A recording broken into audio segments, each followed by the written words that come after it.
नमस्कार। आप देख रहे हैं संतोष पाठक ऑफिशियल। मैं हूं आपके साथ शिव कुमार मिश्रा। हमारे साथ हैं संतोष पाठक। स्वागत और अभिनंदन। हम लोग कई दिनों बाद इकट्ठे हुए हैं क्योंकि दीपावली थी, पावन पर्व था। 5 दिन का ये हिंदू महोत्सव का त्योहार रहता है जो धनतेरस के दिन शुरू होकर भैया दूज तक चलता है। कल भैया दूज का समापन हुआ। आज आपके सामने हाजिर हैं और इस दौरान कई बड़ी खबरें निगाह से निकलती रहीं क्योंकि कभी कभी मौका मिलता है। आपने देखा कि कांग्रेस में एक ऐसी स्थिति बन गई, ये लगा कि बिहार का चुनाव हाथ से निकल जाएगा। अंततः कांग्रेस को क्या कहा जाए, सरेंडर कहा जाए, झुकना कहा जाए, घुटने टेक देने कहा जाए, क्या कहा जाए? मेरे पास तो कोई शब्द है नहीं। मैं संतोष पाठक जी का स्वागत करता हूं और अभिनंदन करता हूं और सीधा उनके पास हो लेता हूं। पाठक जी, क्या खबर है? बहुत बहुत बहुत बहुत धन्यवाद शिव जी। और तमाम दर्शकों को भी नमस्कार। और वाकई एक बड़ी चर्चा के साथ हम दोबारा से कुछ दिनों के ब्रेक के बाद एक बार फिर से आए हैं।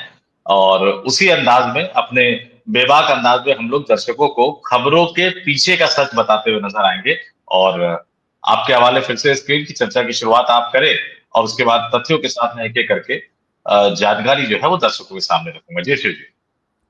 बड़ी चर्चा थी कि कांग्रेस अंतिम स्टेज तक एक साझा प्रेस कॉन्फ्रेंस नहीं कर पाई। अगर एनडीए नहीं कर पाई तो इंडिया गठबंधन भी नहीं कर पाए। साझा प्रेस कॉन्फ्रेंस का मतलब था एक संदेश जाना, एक दूर तक आवाज जाना। और ये आज नहीं हुआ, ये तब भी हुआ जब नीतीश कुमार छोड़ के चले गए। ये तब भी हुआ जब बिहार में चुनाव आया।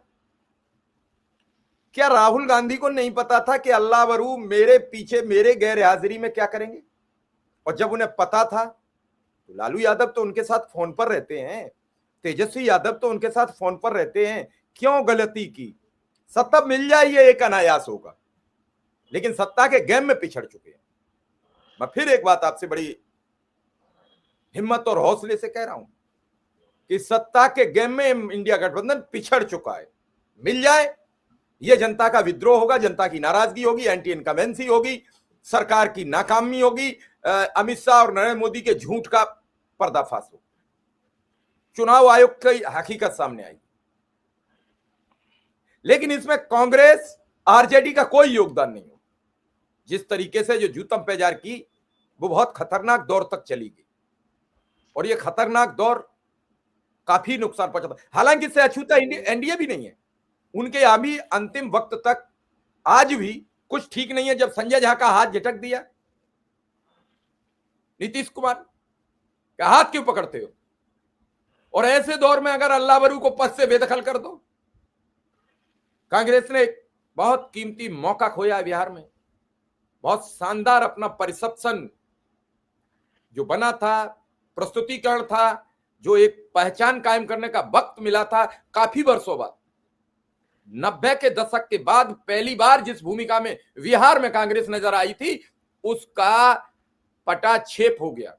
मैं बिल्कुल सहमत हूं, कांग्रेस की पहचान बनी, कांग्रेस का नाम बढ़ा, इसीलिए टिकटों की मारामारी बढ़ी, इसीलिए टिकटों के लिए ये जूतम पैजार हुई। नहीं होती, कांग्रेस की पकड़ नहीं होती, नहीं होती। लेकिन राहुल के कद ने वहां कांग्रेसियों को बूम कर दिया था। राहुल के प्रचार ने, राहुल के सवालों ने कांग्रेसियों में एक नई ऊर्जा उत्पन्न कर दी थी। उस ऊर्जा के जरिए वो लोग टिकटॉक की लाइन में लगे थे। लेकिन यहां पर एक अच्छे प्रदेश अध्यक्ष की भूमिका में पूर्व प्रदेश अध्यक्ष ने भूमिका नहीं निभाई। वो चाह रहे थे कि अध्यक्ष कैसे फ्लॉप हो, इससे आरजेडी के रिश्ते कैसे बिगड़े। हर जगह घूम घूम कर वो अपनी बातें कहते रहे। अखिलेश प्रसाद सिंह का जिक्र कर रहा हूं। और उन्होंने ऐसा एक जाल बुना, इसमें पूरी कांग्रेस वहीं डूब कर स्वाहा होने की कगार पर चली गई। कई यहां से लोग गए थे, कई पत्रकार गए थे कांग्रेस का काम करने के उद्देश्य से। उन्हें कांग्रेस का काम ही नहीं मिला और कांग्रेस उन्हीं के कंधों पर बैठ के आगे का सफर तय करना चाहती है और वो भाजपा के साथ मिलकर काम करने लगे। आए थे हरिभजन को, रोटर लगे कपास, कपास रंगीन हो गई, जेब गरम हो गई, काम चल गया। कांग्रेस हारे जीते, इससे मेरा क्या लेना देना। संतोष पाठक जी क्यों अल्लाह बरू की इस स्थिति तक जाने की पोजीशन बनी? मैं राहुल गांधी का भी दोष मानता हूं और अशोक गहलोत का उससे बड़ा दोष है। जब अल्लाह बरू को डांट दिया गया कि गेट के अंदर एंट्री नहीं होगी, तो अशोक गहलोत एक कांग्रेस के सुलझे हुए नेताओं में से माने जाते हैं, उन्होंने क्यों नहीं कहा कि बिना अल्लाह बरू के बैठे हम बैठक नहीं करेंगे? लेकिन कुछ भी हो, अब क्या स्थिति है बिहार की? देखिए सुजीत, 2-3 चीजें बहुत स्पष्ट है, साफ है, लेकिन उससे पहले थोड़ा-सा मैं बता दूं कि एक तरह से चुनावी माहौल जो कहा जा रहा था कि बनता हुआ नजर नहीं आ रहा था, तो चुनावी माहौल बनता हुआ नजर आया। चुनाव की घोषणा के बाद प्रधानमंत्री नरेंद्र मोदी रैली करने के लिए पहली बार बिहार की धरती पर पहुंचे और वो बिहार के पूर्व मुख्यमंत्री और जननायक कहे जाने वाले कर्पूरी ठाकुर के गांव गए और कर्पूरी ग्राम में जाकर उन्होंने उनको श्रद्धांजलि अर्पित की। उसके बाद उन्होंने समस्तीपुर में रैली की और अब बेगूसराय में रैली कर रहे हैं। बेगूसराय गिरिराज सिंह का इलाका, जहां से वो लोकसभा सांसद हैं, तो वहां वो रैली कर रहे हैं। नीतीश कुमार ने अपनी रैली की शुरुआत तो कई दिन पहले ही कर दी थी, लेकिन अब रोजाना लगभग 4-4 रैली वो करते हुए नजर आ रहे हैं। तेजस्वी यादव ने भी आज से चुनावी प्रचार अभियान की शुरुआत कर दी है। तेजस्वी यादव, उनके साथ मुकेश सहनी है, आईपी गुप्ता है। 5 जनसभाएं जो हैं वो तेजस्वी यादव आज करेंगे और उन्होंने अपने चुनावी प्रचार अभियान की शुरुआत बिहार के सिमरी बख्तियारपुर से की है, जहां से एक मुस्लिम उम्मीदवार है। तो मुस्लिम उम्मीदवार के पक्ष से विधानसभा चुनाव प्रचार अभियान की शुरुआत की है। ये तो बिहार का चुनावी गणित है, लेकिन बिहारियों के लिए इससे भी बड़ी बात है। देश भर से ट्रेनें भर भर के बिहार जा रही हैं छठ का महापर्व मनाने के लिए और 12,000 ट्रेन की घोषणा की गई। ट्रेन कहाँ है? ट्रेनों की हालत वही है, सीट मिल नहीं रही है। स्लीपर क्लास की हालत जनरल से भी बदतर हो गई है, एसी क्लास की हालत भी कोई बहुत अच्छी नहीं है। तो 20 साल में बिहार को क्या मिला और 20 साल में बिहार का क्या विकास हुआ, ये तो बिहार के तमाम लोग जो शहरों से अपने गांव जा रहे होंगे वो देख रहे होंगे। किसी भी ट्रेन में गांव जाने के लिए टिकट, कंफर्म टिकट नहीं है। गोदी मीडिया चाहे जो कहता रहे, रेल मंत्री अश्विनी वैष्णव साहब कंट्रोल रूम में नजर आते रहे, लेकिन हकीकत यही है कि ट्रेन का यह सफर पहले के वर्षों की तरह ही बिहारियों के लिए एक नरक भरा सफर बना हुआ है। लेकिन इस बीच राजनीतिक बयानबाजी, राजनीतिक घमासान जारी है और ये बात बिल्कुल सही है।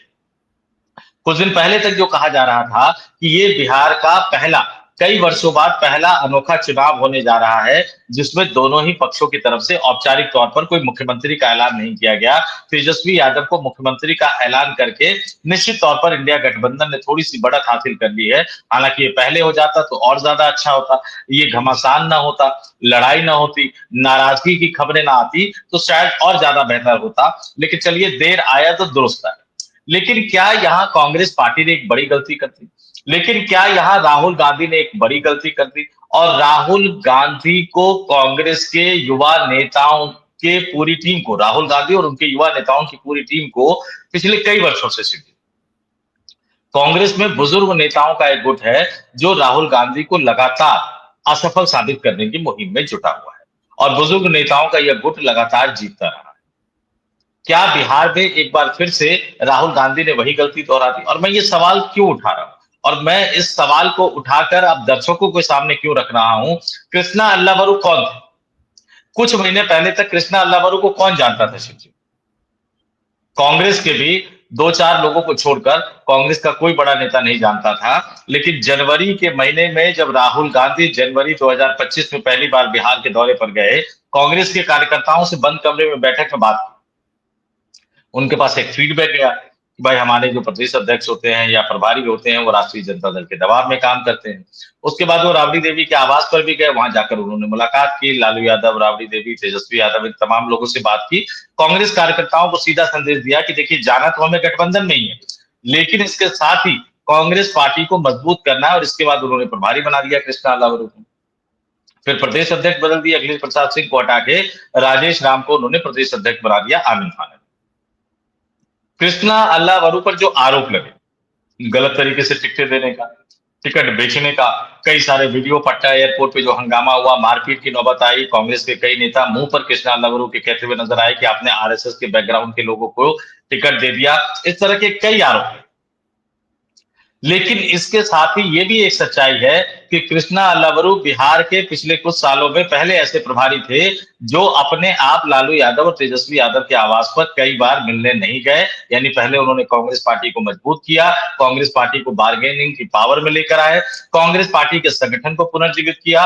पटना में, बिहार में महिला कांग्रेस की एक बड़ी बैठक पहली बार हुई, 80 जो मोर्चा है उनका, उनकी बैठक हुई। तमाम जो मोर्चे थे कांग्रेस पार्टी को, उनको पुनर्जीवित किया, कांग्रेस पार्टी को मजबूत किया। राष्ट्रीय जनता दल के साथ बहुत टफ बार्गेनिंग हुई, मुख्यमंत्री पद के उम्मीदवार की घोषणा औपचारिक रूप से लटकाई गई, कई सारी चीजें की गई, लेकिन अंततः गए उस पे कि आपने तेजस्वी यादव को नेता घोषित कर दिया। लेकिन इसके लिए मैसेज क्या गया? आपने बुजुर्ग नेता में से अशोक गहलोत को वहां भेजा, जादूगर कहा जाता है। जब ये पहले तेजस्वी यादव के आवास पर गए, शिव जी, मैं दर्शकों को एक एक चीज बताता हूँ। तेजस्वी यादव के आवास पर गए, कृष्णा अल्लावरू को लेके 1 सवा घंटे तक बैठक हुई, उसमें कई चीजें, गले शिकवे, गिले शिकवे ये सब दूर किए गए। उसके बाद ये राबड़ी देवी के आवास पर गए और लालू यादव के रूम में गए। उसी समय बता दिया गया कि कृष्णा अल्लावरू की लालू यादव के रूम में नो एंट्री है और वो बाहर वाले रूम में बैठे रहे। अंदर जो है वो अशोक गहलोत अकेले थे कांग्रेस पार्टी की तरफ से, और लालू यादव, राबड़ी देवी और तेजस्वी यादव राष्ट्रीय जनता दल की तरफ से। अब बुजुर्ग नेता है अशोक गहलोत, पहली बात तो उनको कोशिश करनी चाहिए कि कृष्णा अल्लावरू भी जाए, भले ही वो बोले ना, चुपचाप बैठ कर सुने। लेकिन लालू यादव ने कहा नो एंट्री, अशोक गहलोत ने मान लिया। तो एक जो तस्वीर आई अंदर की, उसमें सिर्फ अशोक गहलोत बैठे हुए नजर आ रहे हैं। दूसरी तस्वीर जो बाहर की आई, उसमें तमाम लोग बैठे नजर आ रहे हैं, खड़े नजर आ रहे हैं। लेकिन कल फिर प्रेस कॉन्फ्रेंस हुई, मैं दर्शकों के सामने तथ्यों को रख रहा हूं कि कल प्रेस कॉन्फ्रेंस हुई। उस प्रेस कॉन्फ्रेंस में अशोक गहलोत ने तेजस्वी यादव को इंडिया गठबंधन की तरफ से मुख्यमंत्री पद का उम्मीदवार और वीआईपी के मुकेश सहनी को उप मुख्यमंत्री पद का उम्मीदवार घोषित कर दिया। लेकिन उसके कुछ घंटे बाद कांग्रेस से, यानी राष्ट्रीय मुख्यालय से, एक प्रेस रिलीज जारी होती है कांग्रेस के राष्ट्रीय संगठन महासचिव केसी वेणुगोपाल के हस्ताक्षर से, जिसमें यह बताया जाता है कि कांग्रेस के राष्ट्रीय अध्यक्ष यानी मल्लिकार्जुन खड़गे साहब ने इंडियन यूथ कांग्रेस, जो कांग्रेस की युवा विंग है, भारतीय युवा कांग्रेस कहते हैं हिंदी में, उनके प्रभारी की जिम्मेदारी कृष्णा अल्लावरू से छीनकर मनीष शर्मा को दी। अब इसको आप मास्टर स्ट्रोक कह लीजिए या इसको आप भारी मिस्टेक कह लीजिए, क्योंकि जिस व्यक्ति ने राहुल गांधी के कहने पर, राहुल गांधी के निर्देश पर बिहार में कांग्रेस पार्टी को मजबूत किया, उस व्यक्ति को उनके सहयोगी दल यानी लालू यादव और तेजस्वी यादव की नाराजगी। देखिए, मुख्यमंत्री का उम्मीदवार घोषित करने की मांग वो कर रहे थे, उनकी बात कांग्रेस ने मान ली है, तो गठबंधन दल की मजबूरी समझी जा सकती है। लेकिन क्या गठबंधन दल के सहयोगी के कहने पर आप अपनी पार्टी के नेताओं को साइडलाइन कर देंगे? अगर कृष्णा अल्लावरू पे आरोप थे, गंभीर आरोप थे, तो पहले उनको साइडलाइन करना चाहिए था। अगर टिकट बेचने का आरोप था तो उस पर जांच भी करवा लेनी चाहिए थी, कार्रवाई भी कर लेनी चाहिए थी और उनको बिहार के प्रदेश प्रभारी के पद से हटा देना चाहिए था, अशोक गहलोत को ही बना देते। लेकिन ऐसा नहीं किया, उन्होंने भारतीय युवा कांग्रेस के प्रभारी के पद से हटा दिया। और इसलिए बार बार ये सवाल उठ रहा है कि क्या ये बड़ी भारी गलती थी। और मैं क्यों ऐसा कह रहा हूं, 1990 के बाद से, देखिए, एक बात तो बिल्कुल तय मानकर चल लीजिए कि कांग्रेस पार्टी आज भी राष्ट्रीय पार्टी का दर्जा उसको हासिल है। कांग्रेस पार्टी 2024 के लोकसभा चुनाव में कांग्रेस पार्टी ने अपने दम पर, मतलब सहयोगी दलों के साथ मिलकर 99 सीटें खुद हासिल करी। एक निर्दलीय पप्पू यादव जीत के आए तो 100 सीटें हासिल करी और अखिलेश यादव जैसे सहयोगी दलों के नेताओं पर बीजेपी को 240 पर लाकर पटक दिया। लेकिन सरकार नहीं बना पाई। क्यों नहीं बना पाई? क्योंकि एक बात बिल्कुल तय मानकर चल लीजिए कि कांग्रेस पार्टी जब तक अपने दम पर 130 सीटें लेकर नहीं आ पाती है, तब तक कांग्रेस पार्टी केंद्र की सत्ता में भारतीय जनता पार्टी को हटा नहीं सकती। और 130 सीटें जीतने के लिए जीतना यूपी और बिहार, उत्तर प्रदेश और बिहार के बिना नामुमकिन है। और इसी उत्तर प्रदेश और बिहार के समर्थन के बल पर कई दशकों तक कांग्रेस ने देश में राज किया। पंडित जवाहरलाल नेहरू, लाल बहादुर शास्त्री, इंदिरा गांधी, राजीव गांधी, ये तमाम प्रधानमंत्री बने तो यूपी बिहार से ही जो थोक के भाव जो लोकसभा की सीटें जाती थी कांग्रेस पार्टी को, उसी से तो इन्होंने राज किया। और अब आपने अपने ही नेता को हटाकर ये साबित कर दिया कि आप लड़ नहीं सकते, आप अड़ नहीं सकते। जो नेता आपके कहने पर काम करता है, आप उसकी रक्षा नहीं कर सकते, आप उसको प्रोटेक्ट नहीं कर सकते। और अशोक गहलोत को बिहार के मुहिम में लगाकर और उस कमरे में जब कृष्णा अल्लावरू के लिए नो एंट्री का बोर्ड लगा दिया गया, अशोक गहलोत उसके बावजूद अकेले चले जाते हैं। ये करके अशोक गहलोत ने एक बार फिर से साबित कर दिया कि राहुल गांधी की युवा टीम नाकारा है। और जब भी मुसीबत का समय आता है तो राहुल गांधी की युवा टीम परफॉर्म नहीं कर पाती, और ऐसे समय में कांग्रेस को बुजुर्ग नेताओं की जरूरत ही पड़ती है। तो फिर राहुल गांधी भविष्य का चेहरा कैसे, और फिर राहुल गांधी अपनी टीम कैसे बना पाएंगे? याद कीजिए, बहुत सारे नेता जो कांग्रेस को छोड़कर, युवा ब्रिगेड 2009 के लोकसभा चुनाव के बाद राहुल गांधी के कोटे से उस समय केंद्र की मनमोहन सरकार में जो मंत्री बने थे, एक एक नाम बता देता हूं मैं: जितिन प्रसाद जी ज्योतिरादित्य सिंधिया, जी मिलिंद देवड़ा, सचिन पायलट, और भी कई नेता बने थे। लेकिन इनमें से ज्यादातर नेता अब कांग्रेस पार्टी के साथ नहीं है, सिर्फ एक सचिन पायलट को छोड़ के। तो फिर तो सवाल उठेगा, सवाल तो बनेगा कि क्या कांग्रेस जो है वो कांग्रेस के जो राहुल गांधी है वो युवा नेताओं की टीम को संभाल नहीं पा रहे, और संभालेंगे कैसे जब अपने नेताओं के लिए ही वो लड़ नहीं पाएंगे? तो निश्चित तौर पर ये एक मास्टर स्ट्रोक तो था, एक बड़ा दाव तो था कि तेजस्वी यादव के नाम का ऐलान करना। लेकिन कृष्णा अल्लावरू को जिस तरह से साइडलाइन कर दिया गया, ऐसा करके कांग्रेस पार्टी ने अपने आप को बहुत ही कमजोर स्थिति में ला दिया है। क्योंकि बिहार के विधानसभा चुनाव में दांव पर किसकी प्रतिष्ठा लगी? राहुल गांधी को तो मुख्यमंत्री बनना नहीं है सिर्फ जी, मुख्यमंत्री तो तेजस्वी यादव को बनना है। झुकना किसको चाहिए था? तेजस्वी यादव को। और अब राहुल गांधी ने अपने इस एक तरह से फैसले से कांग्रेस पार्टी के कैडर को हतोत्साहित कर दिया। और ये तय मानकर चल लीजिए कि कांग्रेस पार्टी के कैडर अगर हतोत्साहित रहेंगे, बिहार में 25 से ज्यादा सीटें कांग्रेस पार्टी जीत नहीं पाएगी, तो फिर इंडिया गठबंधन की सरकार किसी भी सूरत में बिहार में बनने नहीं जा रही है। बात आप ठीक कह रहे हैं, लेकिन कुल मिला के यह है कि ये मास्टर स्ट्रोक तो तय होगा 14 नवंबर को। परिणाम आपके समक्ष होंगे और उस समय संतोष पाठक ऑफिशियल स्पेशल कवरेज न्यूज और शिव कुमार मिश्रा ऑफिशियल पर ये परिणाम आपको सुबह 7 बजे से, और जब तक फाइनल नहीं होंगे तब तक लाइव रहेंगे। देखिए, समझिए, पहला प्रयोग हम लोग करेंगे 14 नवंबर को। आप लगातार देखते हैं कि किस तरह से राजनीतिक जो दांव पेच हैं वो हर वक्त हर खिलाड़ी अपनाना चाहता है। ऐसा नहीं है कि एनडीए में कलह नहीं है, ऐसा नहीं है कि इंडिया में कलह नहीं है। अब चूंकि हम लोग बड़ी अलग तरीके की पत्रकारिता करते हैं, हम लोग सब पर सवाल खड़े करते हैं और सबसे जवाब मांगना चाहते हैं। ये पत्रकारिता जिस दिन जमीन पर उतरी, उस दिन पूरे देश का एक अच्छा वक्त आना तय हो जाएगा। क्योंकि जब तक हम पक्ष विपक्ष दोनों से सवाल नहीं करेंगे, हम सरकार और विरोधी दल से दोनों से नहीं पूछेंगे, तब तक एक अच्छी पारदर्शी साफ सुथरी राजनीति का पदार्पण नहीं होगा। आज यही चली गई है। एक मीडिया का वर्ग है जिसका सब लोग विरोध कर रहे हैं, अब जनता भी विरोध कर रही है। आपने बिहार में देखा, कई सीनियर जर्नलिस्ट जा रहे हैं, उनके प्रोग्राम में भीड़ नहीं जुट रही है। लोग उन्हें पसंद नहीं कर रहे, उन्हें जवाब देना पसंद नहीं कर रहे हैं। और वो कई लोगों के वीडियो शेयर करते वक्त कहते हैं फला व्यक्ति ने इंटरव्यू लिया तो ये किया वो किया, लेकिन वही व्यक्ति अब इंटरव्यू ले रहे हैं तो औरतें महिलाएं जमीन पर बैठी होती हैं और वो चेयर डाल के बैठे होते हैं। एक वैक्यूम बना हुआ है अमीर और गरीब का।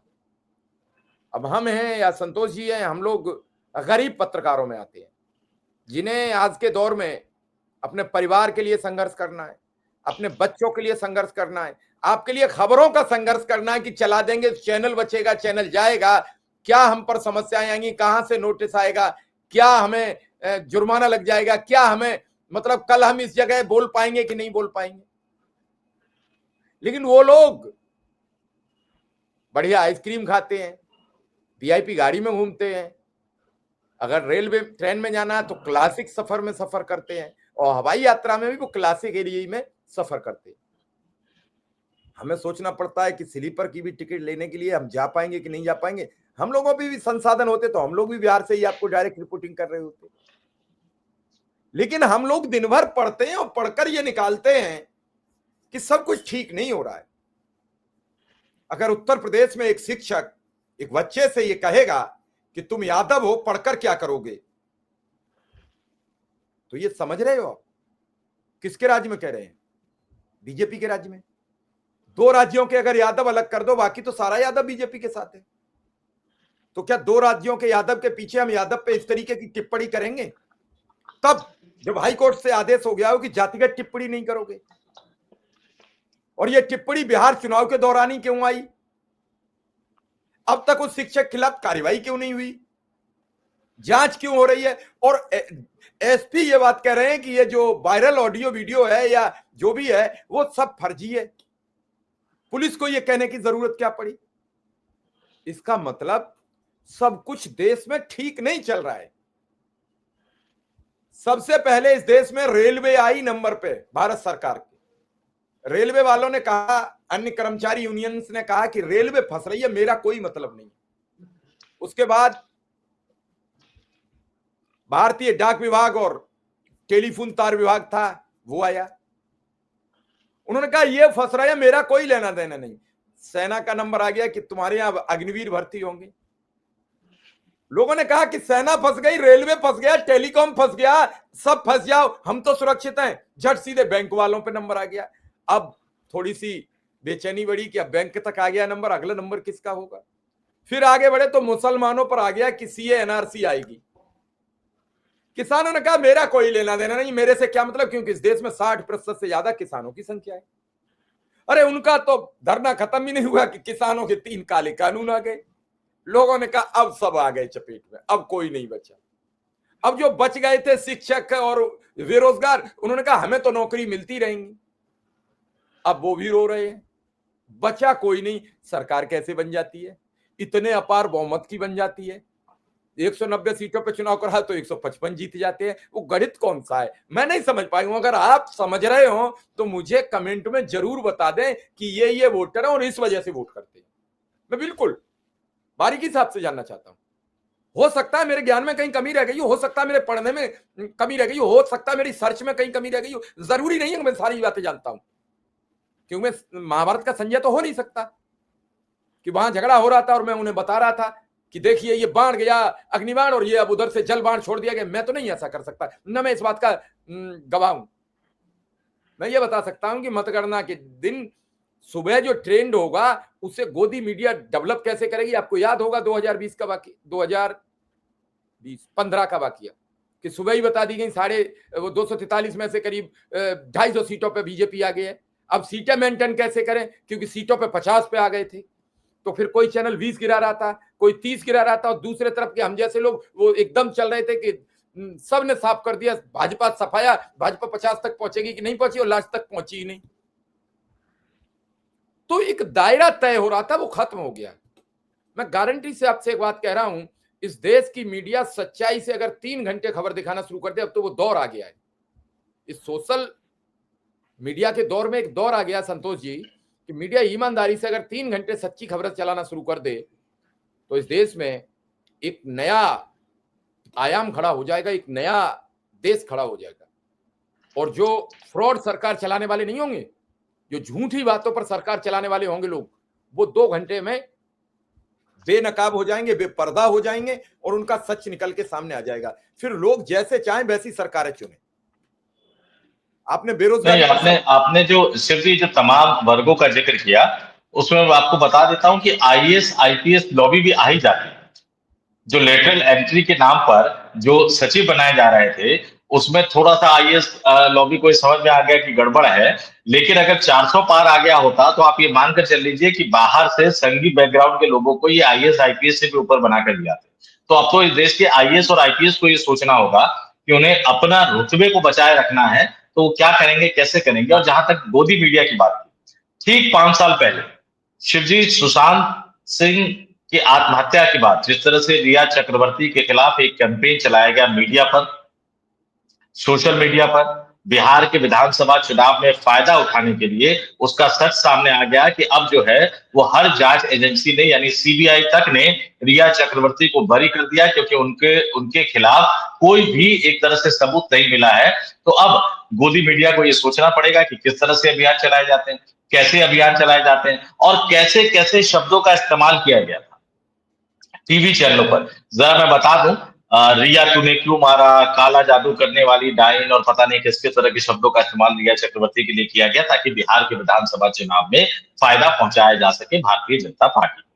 और सीटें बढ़ी, निश्चित तौर पर सीटें बढ़ी भारतीय जनता पार्टी की। और एक बात बड़ी तसल्ली से मैं दर्शकों से कहना चाहूंगा, अटल बिहारी वाजपेयी का सरकार का जो इंडिया साइनिंग का दौर में जो हार हुई, उसके बाद एक सबसे बड़ा कारण माना गया कि युवाओं का रोजगार उन्होंने घटा दिया, नौकरियों के अवसर को उन्होंने ठेके पे डाल दिया, उसके बाद हर जगह ठेके पे नौकरियां मिलने लगी। यहाँ तक कि जो सिविल सर्विस, जो यूपीएससी के एग्जाम आईएएस आईपीएस के लिए हुआ करते थे शिव जी, उसमें एक साल में 119 से 120 ऐसी वैकेंसियां निकला करती थी। अब तो मुझे लगता है 800-900 से ज्यादा है। जब उस समय सिर्फ एक फैसले से अटल बिहारी वाजपेयी की सरकार को हार कर सत्ता से बाहर होना पड़ा, तो आज तो बेरोजगारी का आलम गजब है, गरीबी का आलम गजब है, सांप्रदायिकता इस देश में चरम पर है, और उसके बावजूद भी अगर लगातार भारतीय जनता पार्टी जीत रही है, तो फिर हमें राहुल गांधी के वोट चोरी वाले जो घोषणा है, कई तथ्य निकलकर सामने आए, कई सबूत निकलकर सामने आए, उस पर यकीन तो करना पड़ेगा। अब देखिए आज क्या कर रहे हैं प्रधानमंत्री नरेंद्र मोदी। प्रधानमंत्री नरेंद्र मोदी समस्तीपुर और बेगूसराय में रैली की और दिन के उजाले में उन लोगों से कह रहे टार्च जलाओ मोबाइल का। तो भाई दिन के उजाले में मोबाइल का टॉर्च जला दिया लोगों ने। फिर कह रहे हैं कि बताओ इस युग में, लाइट के इस युग में लालटेन की जरूरत क्या है। फिर वो 20 साल पहले के जंगल राज की बात कर रहे हैं। अब मुझे एक बात बताइए कि 2005 के विधानसभा चुनाव में बिहार की जनता ने लालू यादव के जंगल राज को खारिज करते हुए विकल्प के तौर पर एनडीए गठबंधन को चुना। एनडीए गठबंधन ने नीतीश कुमार को मुख्यमंत्री बनाया।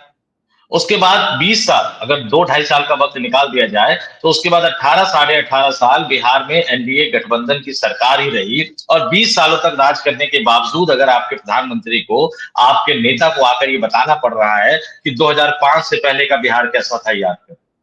अरे आप तो बता दीजिए कितने स्कूल बनाए, कितने कॉलेज बनाए, कितने अस्पताल बनाए, कितनी नौकरियां दी, अस्पतालों में इलाज कितना हो रहा है। बल्कि आयुष्मान भारत के नाम पर भी बिहार के इंदिरा गांधी जो हॉस्पिटल है पटना में, उसमें से कई तरह की खबरें निकलकर सामने आ रही है कि आयुष्मान भारत के नाम पर फंड स्वीकृत हो गया, इलाज होना था, ऑपरेशन होना था, अस्पताल ने बाद में इलाज करने से, ऑपरेशन करने से मना कर दिया, और जैसे ही वो हॉस्पिटल से निकलते हैं डिस्चार्ज होके, उनके पास मैसेज आ जाता है कि भैया आपका ऑपरेशन हो गया। अब जो पैसा आया 1 लाख से ज्यादा आयुष्मान भारत का, वो किसके पास चला गया, और बिना ऑपरेशन के ही कैसे मैसेज चला गया कि ऑपरेशन हो गया।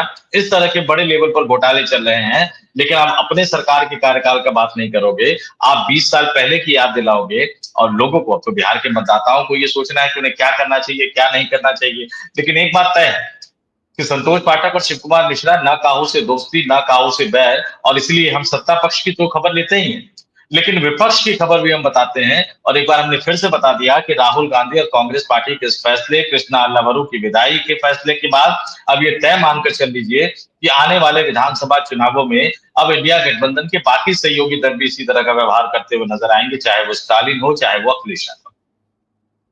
और यहां राहुल गांधी की समस्या बढ़ती हुई नजर आएगी। आपने जब जोड़ी बना ली थी, वोटर अधिकार यात्रा आपने तेजस्वी यादव के साथ निकाली, आपकी एक जोड़ी बन गई, आपकी एक अंडरस्टैंडिंग बन गई। अगर कहीं भी विवाद था, तो इतने दिनों तक वेट करने की क्या जरूरत थी, पहली फुर्सत में मोबाइल उठाते और तेजस्वी यादव से बात कर लेते। शीर्ष स्तर पर जब बातचीत होती है शिव जी, मैं जानता हूं क्योंकि राजनीति मैंने 18-19 साल कवर किया है, शीर्ष स्तर पर जब बातचीत होती है तो 2-4 सीटों का मसला कोई बड़ा मसला नहीं रह जाता। और यही भारतीय जनता पार्टी की खासियत है कि जब भी उनको लगता है कि मामला बिगड़ रहा है, तो नरेंद्र मोदी ने खुद जीतन राम मांझी को फोन कर दिया। जबकि जीतन राम मांझी की राजनीतिक हैसियत क्या है, इकलौते लोकसभा सांसद है, मंत्री बना के रखा हुआ है, विधानसभा में सिर्फ 6 सीट दी उनको, लेकिन इसके बावजूद प्रधानमंत्री ने फोन किया ना। तो फिर राहुल गांधी खुद क्यों नहीं फोन कर सकते, और उनके ही निर्देश पर अगर किसी नेता ने बिहार में कांग्रेस पार्टी को मजबूत करने के लिए काम किया, तो उनको आपने बाहर क्यों निकाल दिया। और इससे भी बड़ा सवाल, आपने तेजस्वी यादव को मुख्यमंत्री पद का उम्मीदवार घोषित कर दिया, मुकेश सहनी को उप मुख्यमंत्री पद का उम्मीदवार घोषित कर दिया। तो क्या ये बेहतर ना होता कि कांग्रेस पार्टी से आप दलित नेता को आगे करते, राजेश राम या किसी और दलित नेता को आगे करके उप मुख्यमंत्री का उम्मीदवार घोषित करते। और जब आपको इतने उप मुख्यमंत्री बनाने ही है, तो फिर एक मुस्लिम उप मुख्यमंत्री का भी आप सामने रख देते। अगर आपको समाज के तमाम वर्गों को समाहित करना है, तो फिर ये रणनीति पूरी बनती ना। अभी भी ये आधी अधूरी रणनीति है। आपने 2 नामों का ऐलान कर दिया और बाकी बताया कि और भी उप मुख्यमंत्री बनेंगे समाज के अलग अलग वर्गों से, तो नाम का ऐलान कर देते अगर आपको पूरी तस्वीर साफ करनी है। तो कहीं ना कहीं ये लगता है कि रणनीतिक रूप से चूक हो जाती है, और उस रणनीतिक रूप से चूक का खामियाजा कांग्रेस पार्टी ने महाराष्ट्र के विधानसभा चुनाव में भुगता, कांग्रेस पार्टी ने हरियाणा के विधानसभा चुनाव में भुगता, कांग्रेस पार्टी ने दिल्ली के विधानसभा चुनाव में भुगता, और कांग्रेस पार्टी ने 2024 के भी लोकसभा चुनाव में भुगता। और अब आशंका इस बात की जताई जा रही है कि क्या बिहार में 2025 के विधानसभा चुनाव में भी कांग्रेस पार्टी यही भुगतने वाली है, क्योंकि आज प्रधानमंत्री नरेंद्र मोदी ने, पहले अमित शाह दावा करते थे, अब प्रधानमंत्री नरेंद्र मोदी ने भी दावा किया है कि 2025 में एनडीए गठबंधन को सबसे बड़ी जीत मिलने वाली है। इससे पहले 2010 में 206 सीटें जीती थी कांग्रेस पार्टी और जनता दल यूनाइटेड मिलकर, और अगर सबसे बड़ी जीत का मतलब 206 सीट से ज्यादा, तो अगर 243 सीटों में से 206 से ज्यादा सीटें जीतने का दावा प्रधानमंत्री नरेंद्र मोदी, अमित शाह और एनडीए गठबंधन के नेता कर रहे हैं, तो कल भले ही दीपांकर भट्टाचार्य ने कहा कि बिहार को महाराष्ट्र नहीं बनने देंगे, लेकिन अब इंडिया गठबंधन के नेताओं को एकजुट होकर सोचना पड़ेगा कि कहीं ज्ञानेश कुमार और चुनाव आयोग ने अपनी पूरी तैयारी तो नहीं कर ली है। 243 में से 206 से ज्यादा, सोचिए शिवजी, उसके बाद तेजस्वी यादव के लिए क्या बचेगा, कांग्रेस पार्टी को क्या मिलेगा, सीपीआई माले को क्या मिलेगा, सीपीएम को क्या मिलेगा, सीपीआई को क्या मिलेगा, मुकेश सहनी को क्या मिलेगा। आप बनाते रहिए मुख्यमंत्री का उम्मीदवार और उप मुख्यमंत्री का उम्मीदवार, लेकिन सही तरीके से मिलकर लड़ नहीं सकते, एक दूसरे का सम्मान कर नहीं सकते, अपने नेताओं का सम्मान करवा नहीं सकते, तो फिर क्या सोचकर आप बिहार की जनता के पास जाएंगे वोट मांगने? अब देखते हैं क्या सोचकर जाएंगे, क्या करेंगे, क्योंकि ऐसा नहीं हो सकता है जैसा कांग्रेस में हो रहा है। ऐसा नहीं होना चाहिए। चुनाव के वक्त एक एक पॉइंट पर, पाठक जी चुनाव होता है, आपने बहुत दिनों से पॉलिटिक्स कवर की है, आपके मुंह से निकले एक शब्द को विपक्ष ऐसे लपकता है, विपक्ष का मतलब जो आपके विरोधी खेमे का है, उसी शब्द पर पूरा चुनाव हो जाता है। आपको मालूम होगा कि राहुल गांधी ने यह ऐलान कभी नहीं किया कि आलू की इधर डालोगे उधर सोना निकलेगा, और पिछले 7 वर्ष उसी पॉइंट पर राजनीति चलती रही। राहुल गांधी अपना 60 का आंकड़ा ही क्रॉस लोकसभा में नहीं कर पाए 2 चुनाव तो, क्योंकि आदमी दिमाग में बैठ गई, जो व्यक्ति आलू से सोना निकाल सकता है वो देश को कहां ले जाएगा। और कांग्रेस में एक लोकतंत्र है, और लोकतंत्र में ये छूट होती है, कोई कुछ भी बोल सकता है, कोई कुछ बयान दे सकता है, कोई अपने ही नेता को घसीट सकता है। आपको याद होगा हरियाणा का चुनाव था, कुमारी सैलजा टीवी चैनल्स पर जाके धज्जियां अपने ही हुड्डा राज की उड़ा रही थी, अपने ही सुरजेवाला अपने ही हुड्डा पर तीखे प्रहार कर रहे थे। क्या बिगड़ा उनका? अरे सुरजेवाला तो मध्य प्रदेश में कांग्रेस का सुपड़ा साफ करके आए थे, तो अल्लाह बरू कराएंगे तो क्या असर पड़ेगा? सुरजेवाला भरोसेमंद आदमी थे और उन्हें मध्य प्रदेश का प्रभारी बनाया गया, क्योंकि पहले दिल्ली के पूर्व प्रदेश अध्यक्ष और दिल्ली में सत्ता पाने वाले जयप्रकाश जी थे। जयप्रकाश जी जमीन पर काम कर रहे थे, और ये बात कमलनाथ को नागवार लग रही थी, तो कमलनाथ इतने ताकतवर थे, उन्होंने तुरंत चेंज हटाई दिए, जयप्रकाश वापस आ गए। जयप्रकाश ने वहां संगठन तैयार किया, संगठन के हिसाब से तैयार किया। क्या मिला? जो जीत का प्रदेश था वो इतनी बुरी कगार पर हारा जो 2 चुनाव में नहीं हारा था। आप इस कांग्रेस को, राहुल गांधी क्या समझेंगे? राहुल गांधी को यह नहीं मालूम है कि गेहूं बाली में निकलता है कि गेहूं जड़ में निकलता है, जो बोया जाता है कि काटा जाता है कि लीपा जाता है कि पोता जाता है। उनके साथ के लोग उन्हें क्या समझाते हैं?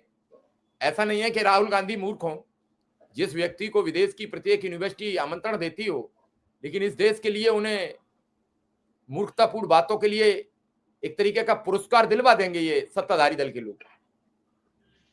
क्यों? क्योंकि कहीं ना कहीं कमियां हो जाती हैं।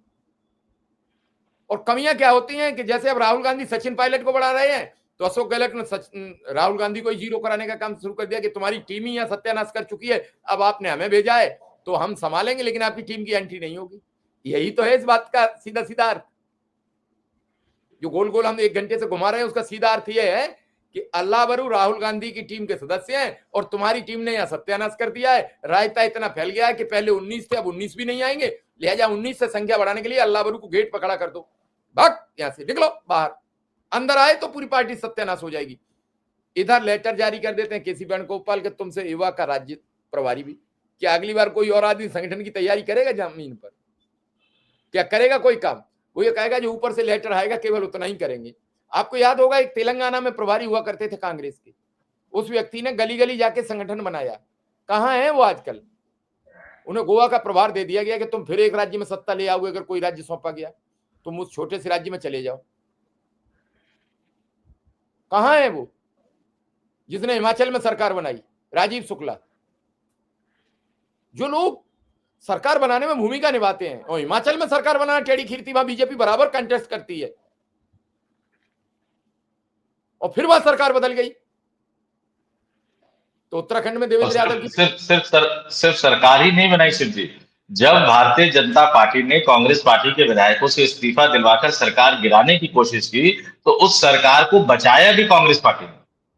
ये एक सबसे बड़ी बात है कि वहां, और हाँ, कि वो राजीव शुक्ला की मदद से सुखविंदर सिंह सुक्खू ने बचाया भी उनको। लेकिन उनके खिलाफ भी कई तरह के अभियान चले कि बीसीसीआई में है तो बीजेपी से हैं, तो अमित शाह के बेटे के साथ नजदीक है। बीसीसीआई अलग चीज है। क्रिकेट लॉबी पर कंट्रोल होना राजनीति में आपकी ताकत को बढ़ाता है, और अतीत में हमने इसको देखा है, शरद पवार ने कैसे राजनीतिक ताकत बढ़ाई उसका इस्तेमाल करके। तो राजीव शुक्ला का उसमें बने रहना ये कांग्रेस पार्टी की यूएसपी है, जिसको कांग्रेस पार्टी यूएसपी के रूप में स्वीकार नहीं कर पाती है। राहुल गांधी के सामने फिर सबसे बड़ा सवाल खड़ा है कि जो हम लगातार कहते हैं, आपकी सोच अच्छी है, आपका विजन अच्छा है, लेकिन आपको भारतीयता के दायरे में आकर काम करना पड़ेगा। इस देश की बहुसंख्यक आबादी यानी हिंदुओं के मन में जो भारतीय जनता पार्टी ने बिठा दिया है कि कांग्रेस पार्टी मुसलमानों की पार्टी है, उसको निकालने के लिए काम करना पड़ेगा। और जब आपने इर्द गिर्द पीए, सीए, ड्राइवर, ये सब जो आप लेफ्टिस्ट विचारधारा के लोग बना के रखेंगे, तो फिर कामयाबी नहीं मिलेगी। एक तो आपको भारतीय की तरह से सोचने वाले लोगों को सामने रखना होगा, और अगर आपने किसी को जिम्मेदारी दी तो चेक एंड बैलेंस करके उन पर निगरानी भी रखनी पड़ेगी। और अगर वो व्यक्ति मुसीबत में फंसता है तो आपको उनके साथ खड़े होकर उनकी रक्षा भी करनी पड़ेगी। ये वो तमाम चीजें हैं जो राहुल गांधी कर नहीं पाते। राहुल गांधी आखिर तक अड़ नहीं पाते, राहुल गांधी आखिर तक लड़ नहीं पाते, और इसका नतीजा कि एक के बाद एक उनके माथे पर हार का ठीकरा फूटता हुआ नजर आता है। जब कमलनाथ ने अखिलेश वखिलेश कहा तो कमलनाथ के खिलाफ कार्रवाई क्यों नहीं की गई? अगर वो वक्तव्य अखिलेश वखिलेश वाला नहीं हाईलाइट होता तो वहां का विपक्ष जो पिछड़ा वर्ग था वो साथ नहीं छोड़ता, वो साथ नहीं छोड़ता तो ये दुर्गति नहीं होती। अरे आपके एक बयान से कितना नुकसान होता है ये आप जानते हो। अब तो सब जाति धर्म संप्रदाय की राजनीति इस समय चरम सीमा पर है। चलिए, इस खबर में इतना ही। संतोष पाठक जी का आभार, धन्यवाद। काफी लंबी हो गई है, आप लोग देखें जरूर और कांग्रेस के नेताओं तक जरूर पहुंचाएं ताकि कुछ बदलाव आए, क्यों हम तो अपनी बेबाक राय रखते हैं। आप सबका आभार, धन्यवाद, नमस्कार। बहुत बहुत धन्यवाद और तमाम दर्शकों को नमस्कार।